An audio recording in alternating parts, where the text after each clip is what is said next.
नमस्कार. BMS first इयरमधील आज आपण संस्कृत ह्याचे पेपर 1 व पेपर 2चे प्रिवियस इयर क्वेश्चन पेपर पाहणार. तर मी मागील काही 8 ते 10 वर्षाचे प्रिवियस इयरचे MHSचे क्वेश्चन पेपर्स सर्च करून काही शोधलेले आहेत. तर त्यामध्ये आपण 2014 पासून ते 2024 पर्यंत जे रचनाशास्त्राचे पेपर 2चे MHSचे ऑफिशियल जे युनिव्हर्सिटीचे क्वेश्चन पेपर आहेत तर ते आपण आज या व्हिडिओमध्ये बघणार आहे. त्याचा थोडाफार अभ्यास करणार आहे. तर हा व्हिडिओ बनवण्यामागचा उद्देश असा की आता तुम्ही म्हणजे नोट्स वगैरे तर काढतच असाल, वाचत असाल रोज डेली.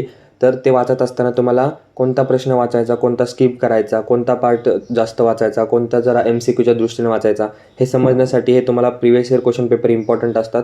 कारण एखादा क्वेश्चन समजा इम्पॉर्टंट आहे पण तो तुम्ही अभ्यासच केला नाही किंवा चुकून स्किप केला तर मग त्याला अर्थच राहत नाही, कारण तो तर प्रिवियस इयरला आलेला आहे. मग त्याचे चान्सेससुद्धा आहेत की ह्या वेळेससुद्धा तो येईल. मग तसे जे प्रश्न आहेत ते तुम्हाला हा व्हिडिओ बघून समजतील की जे रिपीट झालेले आहेत, जे जास्त वेळा परत आलेले आहेत, जे LAQ महत्त्वाचे आहेत. तर अशा प्रश्नांसाठी तुम्ही हे प्रिवियस इयर क्वेश्चनची व्हिडिओ बघा आणि त्यामधून नीट समजून घ्या कोणता पार्ट इम्पॉर्टंट आहे. तर सुरुवात करूयात विंटर 2014च्या पेपरपासून. तर त्यामधले हे 3 मार्कांचे प्रश्न. आताच्या लेटेस्ट फॉर्मॅटनुसार तुम्हाला फक्त 5 मार्क आणि 10 मार्कांचे प्रश्न आहेत. त्यामुळे 3 मार्कांचे प्रश्न एकदा वाचून घ्या, त्याच्याकडे इग्नोर करू नका, कारण ते सुद्धा तुम्हाला 5 मार्कांच्या स्वरूपामध्ये विचारू पण शकतात. त्यामुळे ते पण एकदा वाचून घ्या, त्यामधल्या कन्सेप्ट एकदा बघून घ्या. तर हे आहेत तुमचे शॉर्ट आन्सर क्वेश्चन्स, म्हणजे 5 मार्कांचे प्रश्न. तर तुम्ही एकदा बघून घ्या. आता प्रत्येक क्वेश्चन मी वाचून दाखवणार नाही, कारण संस्कृत आहे, ते वाचण्यामध्ये खूप टाईम जाईल. त्यामुळे प्रत्येक क्वेश्चन मी तुम्हाला वाचून दाखवणार नाही आहे. तर हे तुमचे SCQ आहेत. त्यानंतर लॉंग आन्सर क्वेश्चन्समध्ये अव्ययीभाव समास सविस्तर उदाहरण विचारलेलं आहे. त्यानंतर विसर्ग संधी विचारले, 5 सूत्र उदाहरणसहित लिहायचे. त्यानंतर एक श्लोक दिलेला आहे, तो पूर्ण करायला सांगितला आहे. त्यानंतर सिंहकारक ब्राह्मणपुत्राची कथा लिहायला सांगितलेली आहे मातृभाषेमध्ये, म्हणजे आपल्या मराठी लँग्वेजमध्ये. त्यानंतर गर्भव्याकरण शरीर अध्यायातील 7 कलांचे वर्णन करा. हे लॉंग आन्सर क्वेश्चन्स आहेत. नेक्स्ट आहे समर 2014चा पेपर. त्यामधले हे तुम्ही 3 मार्कांचे प्रश्न एकदा बघून घ्या, ते नीट वाचा. त्यानंतर नेक्स्ट शॉर्ट आन्सर क्वेश्चन्स, म्हणजे 5 मार्काचे क्वेश्चन. त्यामध्ये माहेश्वर सूत्राचे लिहून त्याचे वैशिष्ट्य वर्णन करा. त्यानंतर पदसंचयानुसार लिहून स्पष्ट करा संज्ञाचे सूत्र. त्यानंतर अशुद्धी संशोधन करून वाक्य पुन्हा लिहा, ज्यात तिची चूक दिलेली आहे ती दुरुस्त करून तुम्हाला वाक्य परत लिहायचं आहे. त्यानंतर उच्चारण स्थानाचे वर्णन करा. अकथितच्या सूत्राचे सौदाहरण व्याख्या लिहा. त्यानंतर प्रगृह्य संज्ञाचे 5 सूत्र लिहा. असे तुमचे शॉर्ट आन्सर क्वेश्चन्स आहेत. त्यानंतर नेक्स्ट लॉंग आन्सर क्वेश्चन्स आहेत. त्यामध्ये रिपीटेड आहे. अव्ययीभाव समास विस्तारपूर्वक लिहा. रिपीटेड आहे त्यामुळे अव्ययीभाव समास व्यवस्थित करा, त्याचे एक्झाम्पल्स व्यवस्थित करा. त्यानंतर ससूत्र शोधारण स्पष्ट करा. सूत्रसहित व उदाहरणसहित स्पष्ट करा. कर्मकारक, करणकारक आणि संप्रदानकारक. त्यानंतर मातृभाषा अनुवादक, म्हणजे मातृभाषेमध्ये त्याचं कन्वर्जन करायचं आहे. तर ते व्यवस्थित बघून घ्या की कसं करायचं असतं, वाक्य कसे बनवायचे मराठीमध्ये. नेक्स्ट आहे विंटर 2015चा पेपर. तुमच्यासमोर तुम्हाला हे 3 मार्कांचे प्रश्न दिसत असतील, ते एकदा बघून घ्या. त्यानंतर नेक्स्ट शॉर्ट आन्सर क्वेश्चन्समध्ये तुम्हाला सूत्रासह संधी विग्रह करायला सांगितलेला आहे. त्यानंतर सूत्र दिलेलं आहे ते सौदाहरण स्पष्ट करायला सांगितलं आहे. सेम तसंच प्रश्न 2-3 प्रकारचे प्रश्न आहेत. मृगया वर्णन करा. त्यानंतर अशुद्ध संशुद्ध शुद्ध वाक्य, म्हणजे अशुद्ध वाक्य दिलं असेल त्याला शुद्ध करून लिहायचं आहे. नेक्स्ट लॉंग आन्सर क्वेश्चन्समध्ये सौदाहरण स्पष्ट करा. त्यामध्ये 4-5 उदाहरण एका क्वेश्चनमध्ये दिलेत, ते तुम्हाला प्रत्येक एक्सप्लेन करायचं आहे. त्यानंतर द्वंद्व समास विचारला आहे, त्याची व्याख्या लिहून कोणतेही 5 सूत्र उदाहरणं स्पष्ट करायचे आहेत.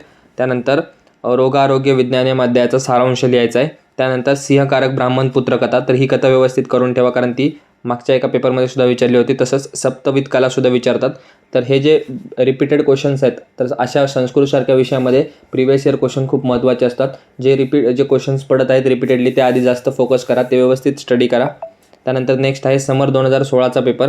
तर त्यामध्ये हे तुम्ही 3 मार्कांचे प्रश्न बघू शकता, ते एकदा प्रॅक्टिस करा.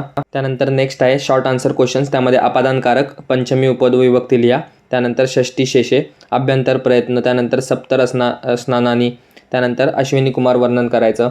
तर अशा प्रकारचे शॉर्ट आन्सर क्वेश्चन असतात.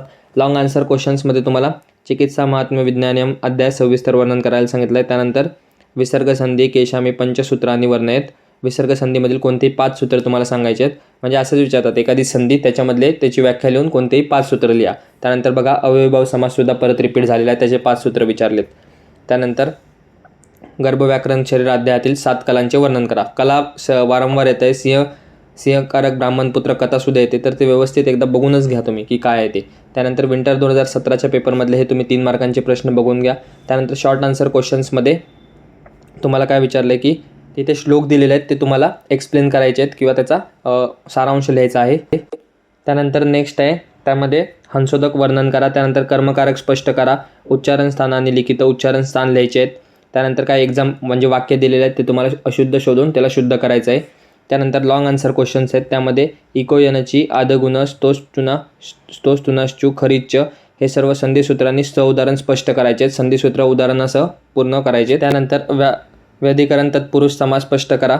त्यानंतर वैद्यकीय सुभाष साहित्यानुसार स्नानविधी या अध्यायाचे वर्णन करा. त्यानंतर क्षपनक कथा मातृभाषेत लिहा आणि सप्तकाला तर विचारतातच. त्यासाठी तुम्ही काय केलं पाहिजे की तुमच्या संस्कृतच्या जे सिलेबस कॉपीनुसार कथा दिलेल्या आहेत त्या सर्व कथा एकदा त्याचा टायटल, त्याचा कंटेंट आणि मोरल तात्पर्य तर ते व्यवस्थित एकदा बघून ठेवा. त्याचं मराठीमध्ये ट्रान्सलेशन काय आहे ते पण एकदा बघून ठेवा, जेणेकरून तुम्हाला पेपरमध्ये लिहायला सोपं जाईल. नेक्स्ट आहे समर 2018चा पेपर. त्यामध्ये तुम्हाला 3 मार्कांचे प्रश्न दिसत असतील ते तुम्ही एकदा वाचून स्वतः वाचा, एकदा बघून घ्या. त्यानंतर 5 मार्कांच्या क्वेश्चन्समध्ये प्राणायासचे महत्त्व, ससूत्र वर्ण आहेत. त्यानंतर वातप्रकृती वर्ण आहेत. मृगया अधिकरणकारक सोदाहरण स्पष्ट करा. त्यानंतर वर्णानाम उच्चारम स्थानानी सप्त त्वचा वर्णन करा. सप्तकला सप्त त्वचा हे व्यवस्थित करून घ्या. त्यानंतर हा एक SQ फिक्स असतो की अशुद्ध वाक्याला शुद्ध करा. त्यामध्ये 2 ते 3 देतात किंवा कधी कधी 5 पण देतात, तर ते एकदा प्रॅक्टिस करा. लॉंग आन्सर क्वेश्चन्समध्ये परत अव्ययभाव समास हा रिपीट झालेला आहे, उदाहरण ते व्यवस्थित करा. त्यानंतर अचसंधे केशामी म्हणजे अचसंधीतील कोणतेही 5 सूत्र उदाहरणासहित स्पष्ट करा. त्यानंतर स्नानविधी विज्ञान या माध्याचा सारांश लिहा आणि आधी अंत्य श्लोक लिहून मूर्खपिंडित कथा मातृभाषेत लिहा. तर प्रत्येक ह्याच्यामध्ये सेपरेट वेगवेगळी कथा आलेली आहे, त्यामुळे जेवढ्या कथा तुम्हाला सिलेबसमध्ये त्या सर्वच रिवाईज करा. नेक्स्ट आहे विंटर 2018चा पेपर. त्यामधले हे 3 मार्कांचे प्रश्न एकदा बघून घ्या. 5 मार्कांच्या प्रश्नांमध्ये 4 प्रकारचे दान लिहा. त्यानंतर बाह्य प्रयत्न, त्यानंतर द्वितीय उपपद विभक्ती उदाहरण लिहा. त्यानंतर अकथितमच सूत्र उदाहरणासह स्पष्ट करा. सप्तस्नानांचे अनुक्रमे लिहा, वर्णन करा.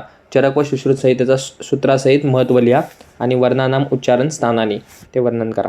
त्यानंतर लॉंग आन्सर क्वेश्चन्समध्ये हलसंधे कोणतेही 5 सूत्र वर्णन करा. त्यानंतर चिकित्सा महात्म्य विज्ञान या माध्यायाचं सविस्तर वर्णन करा.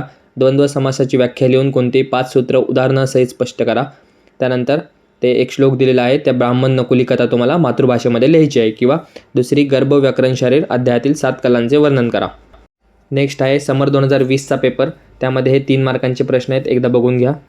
5 मार्कांच्या क्वेश्चन्समध्ये उच्चारण स्थान स्पष्ट करा. त्यानंतर स्तोस्तुनश्चू सूत्र सोदाहरण स्पष्ट करा. कर्मणी द्वितीय सूत्र सोदाहरण स्पष्ट करा. मृगया टिप्पणी लिहा. त्यानंतर अपादाने पंचमी सूत्र स्पष्ट करा. त्यानंतर 5 वाक्य दिलेले आहेत ते अशुद्ध शुद्ध करून लिहायचे आहेत. त्यानंतर लॉंग आन्सर क्वेश्चन्समध्ये स्नानविधी विज्ञानियम अध्याय सारांश लिहा.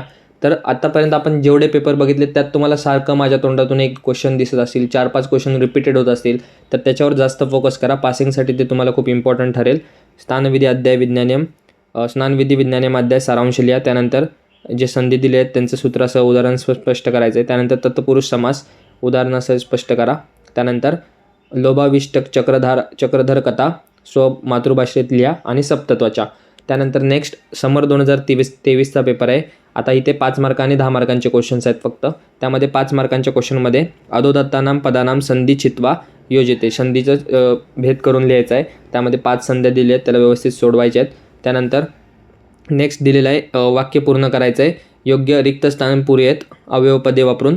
त्यानंतर शब्दरूपानी लिखत 5 शब्द दिले आहेत, त्याचे शब्दरूपानी लिहायचे आहेत. त्यानंतर उपसर्ग स्ववाक्येषु योजयत 5 उपसर्ग दिलेले आहेत, ते तुम्हाला स्वतःच्या वाक्यामध्ये त्याचा प्रयोग करायचा आहे. तर जेवढे उपसर्ग सिलेबस कॉपीमध्ये दिले आहेत त्याचं प्रत्येकाचं एक तरी वाक्य कमीत कमी करून ठेवा.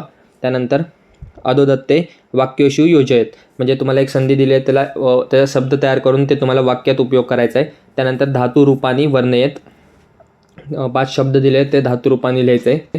नेक्स्ट लॉंग आन्सर क्वेश्चन्समध्ये उचित शब्दरूपम विलिख्यम वाक्य योज्येत म्हणजे तुम्हाला एक शब्द दिला आहे, त्याचं काय करायचं ते दिलं आहे आणि तो जो तयार झालेला शब्द आहे तो तुम्हाला वाक्यात उपयोग करायचा आहे. तर लॉंग आन्सर क्वेश्चन्समध्ये तुम्हाला शब्दरूप असे दिले जातील, त्याचा वाक्यात उपयोग करायला सांगतील. त्याच्यानंतर समास दिले जातील, त्यानंतर त्याचा विग्रह करून त्याला वाक्य बनवायचं आहे. त्यानंतर संधी दिल्या जातील, त्या संधीचा विग्रह करून एक शब्द तयार करून परत त्याचा वाक्यात उपयोग करा. तर सर्व प्रकारचे प्रश्न असेच असतील, फक्त तुम्हाला ती कन्सेप्ट माहिती असली पाहिजे. संधी, समास, अव्ययभाव समास कोणता आहे, त्यानंतर इतर वाक्य कसे तयार करायचे ते माहिती पाहिजे. त्यानंतर नेक्स्ट LAQ आहे, त्यामध्ये तुम्हाला अधोदत्तस्य धातो प्रत्यय रूपाने लिखत धातू दिलेला आहे त्याचा प्रत्यय लिहायचा आहे. नेक्स्ट आहे समर 2021चा पेपर. त्यामध्ये हे तुम्ही 5 मार्कांचे प्रश्न एकदा बघून घ्या. त्यामध्ये काय काय दिलेलं आहे ते एकदा वाचून घ्या. आणि ते शॉर्ट आन्सर क्वेश्चन्स 5 मार्कांचे प्रश्न आहेत. त्यामध्ये सूत्रासह संधी करायची आहे. त्याच्यानंतर तेच तशाच प्रकारचे प्रश्न आहेत की एक सूत्र दिलेलं आहे ते एक शब्द दिला आहे तर सूत्र उदाहरणासह स्पष्ट करा असं सांगितलेलं आहे. तर 5 ते 6 प्रश्न तसेच आहेत. त्यानंतर अजून एक असा प्रकारचा SQ असतो की अशुद्ध वाक्य दिलं जातं तर त्याला शुद्ध करून लिहायचं असतं. त्यानंतर नेक्स्ट लॉंग आन्सर क्वेश्चन्स आहेत. त्यामध्ये उदाहरण स्पष्ट करा, उदाहरण देऊन स्पष्ट करा. तर 5 शब्द दिलेले आहेत ते उदाहरण देऊन त्याला स्पष्ट करायचं आहे. व्याधिकरण तत्पुरुष समास्य भेदा उदाहरण स्पष्ट करा. त्यानंतर जलविज्ञानी अध्यायाचा सारांश लिहा. लोभविष्ट चक्रधरा कथा याचं स्वमातृभाषेत कथा लिहा आणि सप्तत्वाच्या भवंती. आणि आपल्याकडे शेवटचा पेपर आहे संस्कृतमधला, तो म्हणजे समर 2024चा. त्यामध्ये हे 5 मार्कांचे प्रश्न आहेत. अधोदत्तानाम पदानाम संधी छित्वा वा योजित्वा लिखित. संधीचा विग्रह करून लिहायचा आहे. त्यानंतर समस्त पदानाम विग्रह वाक्य समस्त पदम वा लिखत 5 शब्द दिले आहेत. त्यानंतर सेम की अंडरलाईन म्हणजे फिल इन द ब्लँक्स टाईपमध्ये तुम्हाला अवयवपदे भरायची आहेत शब्दरूपाने लिखत. त्यानंतर उपसर्ग स्ववाक्यशी योजित. उपसर्ग दिलेले आहेत ते स्वतःच्या वाक्यामध्ये त्याचा प्रयोग करायचा आहे. त्यानंतर स्ववाक्यशी योजित शब्द दिलेले आहेत त्याला वाक्यात उपयोग करायचा आहे. म्हणजे जर तुम्ही आधीचे पेपर बघितले सुरुवातीचे प्रिव्हियस इयर आणि आता लेटेस्टचे बघितले तर आत्ताचे पेपर खूप सोपे झालेले आहेत त्या पूर्वीच्या मानाने, कारण पूर्वी थेरॉटिकल जास्त विचारत होते.